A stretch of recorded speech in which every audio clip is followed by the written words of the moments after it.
بسم اللہ الرحمن الرحیم۔ مسلمان کون ہے یا مسلمان کیسا ہوتا ہے یا مسلمان کی نشانی کیا ہے، اس بارے میں اللہ کے رسول صلی اللہ علیہ وسلم نے بڑی پیاری بات ارشاد فرمائی ہے۔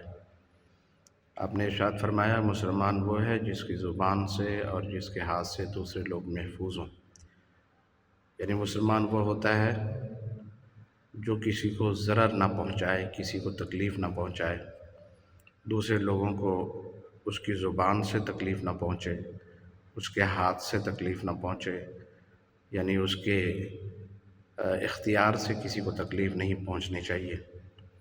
اس حدیث کی روشنی میں مجھے اپنا جائزہ لینا چاہیے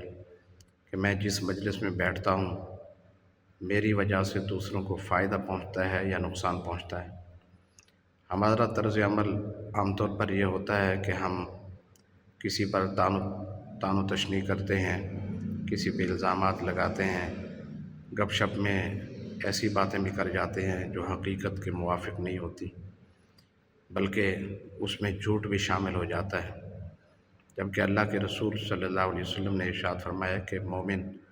جھوٹا نہیں ہو سکتا۔ یعنی مسلمان سے، مومن سے دوسرے گناہ تو سرزد ہو سکتے ہیں لیکن وہ جھوٹ نہیں بولتا۔ تو کسی بھی مجلس میں بیٹھ کر دوسرے کے بارے میں ایسی گفتگو کرنا جو دوسرے کو ناگوار پہنچے، یہ غیبت ہے اور یہ گناہ کا باعث ہے۔ اس سے انسان کی نیکیاں بھی ختم ہو جاتی ہیں، نیکیاں بھی کم ہو جاتی ہیں۔ تو اس لیے ہمیں ایسا طرز عمل اختیار کرنا چاہیے کہ ہمارے کردار سے کسی کو تکلیف نہ پہنچے، جس کے بارے میں ہمیشہ یہ ڈر رہتا ہو کہ وہ شخص آئے گا اور ہمارے اوپر کیچڑ اچھالے گا اور یا مجھ پر الزام لگائے گا یا کسی اور پہ الزام لگائے گا یا گالم گلوچ کرے گا، یعنی اس کے بارے میں یہ ڈر رہتا ہو، تو اللہ کے رسول صلی اللہ علیہ وسلم نے ایسے شخص کے بارے میں ارشاد فرمایا کہ ایسے شخص بدبخت ہے، ایسے شخص بدترین ہے۔ جبکہ اس کے برعکس ایسے شخص کے بارے میں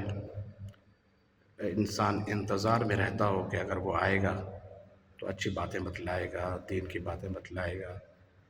اور اس سے دنیاوی فائدہ ہوگا یا اخروی فائدہ پہنچے گا۔ انسان کو انتظار اگر ہے اس کا تو اللہ کے رسول صلی اللہ علیہ وسلم نے ارشاد فرمایا کہ ایسا انسان بہترین ہے۔ اور یہ زبان ایسی چیز ہے کہ جب انسان کسی مجلس میں بیٹھتا ہے تو یہ رکتی نہیں ہے، کسی نہ کسی کے بارے میں جو ہے وہ ایسی باتیں جو ہے وہ شروع ہو جاتی ہیں اور انسان کا دل و دماغ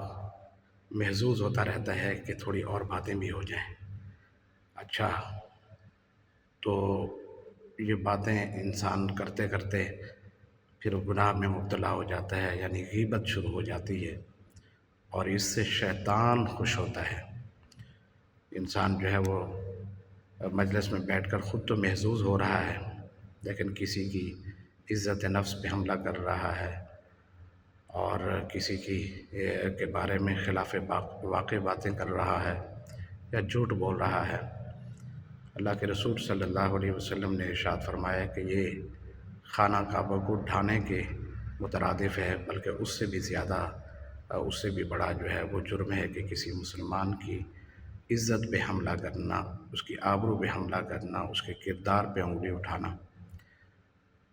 تو لہٰذا ہمیں ایسا ہونا چاہیے کہ ہماری ذات سے کسی کو تکلیف نہ پہنچے۔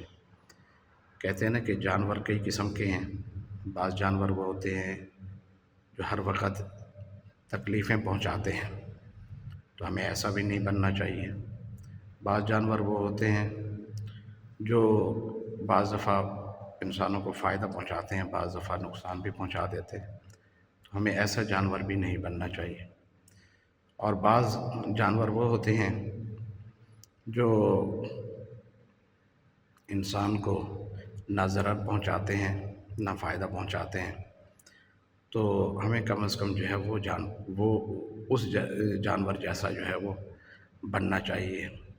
نہ انسان دوسروں کو اگر فائدہ نہیں پہنچا سکتا تو دوسروں کو تکلیف بھی نہ پہنچائے۔ ویسے بہتر تو یہ ہے کہ ایسے جانور جو ہے وہ بننا چاہیے جو انسانوں کو فائدہ پہنچاتے ہیں، نقصان نہیں پہنچاتے۔ یعنی اگر ہمارا نام مسلمان ہے، ہم لوگ اپنے آپ کو مسلمان کہلاتے ہیں، تو مسلمان اور مسلم کا مطلب ہی یہی ہے کہ دوسرے لوگ اس سے میں جو ہے وہ اس کی ذات سے محفوظ ہوں، کسی کو اس کی ذات سے جو ہے وہ تکلیف نہ پہنچے۔ تو جس کی ذات سے دوسروں کو تکلیف پہنچ رہی ہے تو یہ حقوق العباد میں سے ہے، اور حقوق العباد جب تک بندہ نہیں معاف کرے گا تب تک اللہ تعالیٰ بھی معاف نہیں فرمائیں گے۔ اور یہ حقوق العباد کا جو معاملہ ہے یہ توبہ سے معاف نہیں ہوتے، بلکہ جس شخص کی عزت اچھالی ہے، جس کی عزت پہ حملہ کیا ہے، جس کے کردار پہ انگلی اٹھائی ہے، اس سے جا کے جو ہے وہ معافی طرفی کرائی جائے، پھر اس کے بعد اللہ تعالیٰ سے گڑ گڑا کر جو ہے وہ توبہ کی جائے، تو اللہ رب العزت بھی غفور الرحیم ہے اور معاف فرمانے والے ہیں۔ اللہ مجھے اور آپ کو عمل کی توفیق عطا فرمائے، آمین یا رب العالمین۔